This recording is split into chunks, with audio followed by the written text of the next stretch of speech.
Action. Jean Berthaud, j'habite à Époisse. Ah, Époisse, c'est un petit village, un bourg, qui est en Côte d'Or, région Bourgogne. Et du fromage. À sa couleur et à son fumé. Sa couleur parce qu'il doit avoir une teinte un petit peu orangée. Et son odeur très aromatique.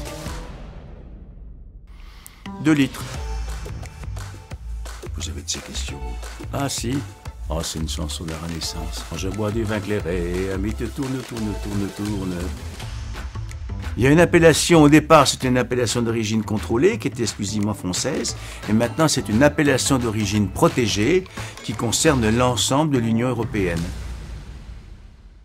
Salé. Sauf exception très rare.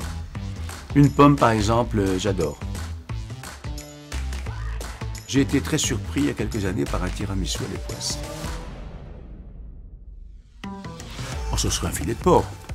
Ce serait un filet mignon de porc, bien entendu. Et puis je déboucherai une bonne bouteille si vous veniez. Je vais vous le dire, c'est le Montrachet.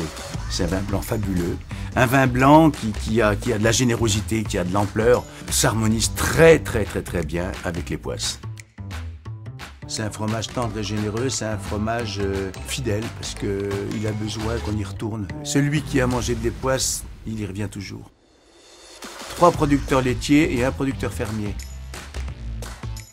Ben, le fromage qui pue, vous savez, c'est courant. Hein. À la limite, c'est presque la caricature du fromage qui pue vu par un Américain.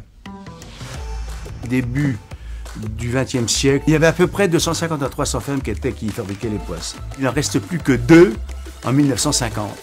Et s'il n'y avait pas eu un couple d'agriculteurs qui ait décidé d'en refaire d'abord pour leur propre consommation, pour retrouver les émotions de leur enfance quand ils mangeaient ce fromage, eh bien ce fromage aurait disparu.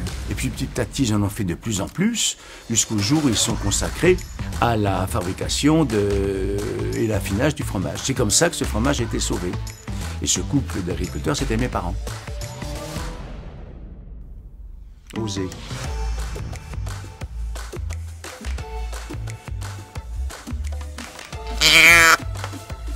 Terminé. Coupé.